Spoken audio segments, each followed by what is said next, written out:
ത്രിരാഷ്ട്ര സന്ദർശനത്തിന്റെ ഭാഗമായി ഇന്തോനേഷ്യയിലെ ജക്കാർത്തയിലെത്തിയ പ്രധാനമന്ത്രി നരേന്ദ്രമോദിക്ക് ഊഷ്മള സ്വീകരണം.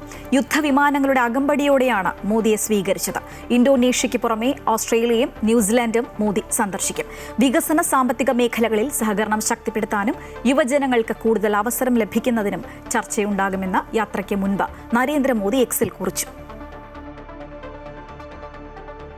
ജക്കാർത്ത വിമാനത്താവളത്തിൽ ഇറങ്ങിയ പ്രധാനമന്ത്രി നരേന്ദ്രമോദിയെ ഇന്തോനേഷ്യൻ പ്രസിഡന്റ് പ്രബോവോ സുബിയാന്തോ നേരിട്ടെത്തിയാണ് സ്വീകരിച്ചത്. മോദിയെ സ്വീകരിക്കാൻ വിവിധ കലാരൂപങ്ങളും വിമാനത്താവളത്തിൽ ഒരുക്കിയിരുന്നു. മോദിയുടെ വിമാനം അതിർത്തിയിൽ പ്രവേശിച്ചതു മുതൽ ഇന്തോനേഷ്യൻ യുദ്ധവിമാനങ്ങൾ അകമ്പടി നൽകി. ഇന്ത്യയോടും പ്രധാനമന്ത്രി മോദിയോടുമുള്ള ബഹുമാന സൂചകമായാണ് യുദ്ധവിമാനങ്ങൾ അകമ്പടിയായി എത്തിയത്. ഇന്തോനേഷ്യൻ പ്രസിഡന്റുമായി നാളെ മോദി ചർച്ച നടത്തും. ഇന്ത്യയും ഇന്തോനേഷ്യയും തമ്മിലുള്ള സമഗ്ര തന്ത്രപ്രധാന പങ്കാളിത്തം കൂടുതൽ ശക്തിപ്പെടുത്തുക എന്ന ലക്ഷ്യത്തോടെയാണ് മോദിയുടെ സന്ദർശനം. പ്രതിരോധ മേഖലയിലെ സഹകരണം മെച്ചപ്പെടുത്തുന്നതിന്റെ ഭാഗമായി ബ്രഹ്മോസ് മിസൈലുകൾ ഇന്ത്യയിൽ നിന്ന് വാങ്ങാൻ ഇന്തോനേഷ്യ ധാരണയിലെത്തിയതായും റിപ്പോർട്ടുകളുണ്ട്. സാംസ്കാരികവും ചരിത്രപരവുമായ നഗരമായ യോഗ്യകാർത്തയും പ്രംബനൻ ക്ഷേത്ര സമുച്ചയവും മോദി സന്ദർശിക്കും. ജക്കാർത്തയിലെ ഇന്ത്യൻ പ്രവാസികളെയും പ്രധാനമന്ത്രി അഭിസംബോധന ചെയ്യും. മോദി ബുധനാഴ്ച ഓസ്ട്രേലിയയിലെത്തും. പ്രതിരോധം, ഊർജ്ജം, സമുദ്ര സുരക്ഷ തുടങ്ങി നിരവധി രംഗങ്ങളിലെ സഹകരണം ശക്തമാക്കാനുള്ള ചർച്ചകളാണ് ഓസ്ട്രേലിയയിൽ നടക്കുക.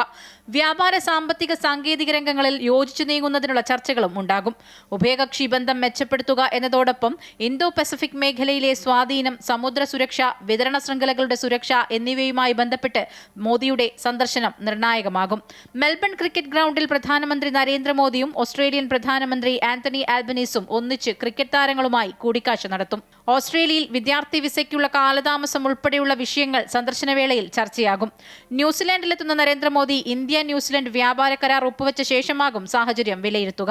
ന്യൂസിലാൻഡ് പ്രധാനമന്ത്രി ക്രിസ്റ്റഫർ ലക്സണുമായി നടക്കുന്ന ചർച്ചകൾക്കു ശേഷം കാർഷിക മേഖലയിൽ ഉൾപ്പെടെ സഹകരണത്തിന് ധാരണയിലെത്തും. രാജീവ് ഗാന്ധിക്കു ശേഷം ഇതാദ്യമായാണ് ഒരു ഇന്ത്യൻ പ്രധാനമന്ത്രി ന്യൂസിലാൻഡ് സന്ദർശിക്കുന്നത്.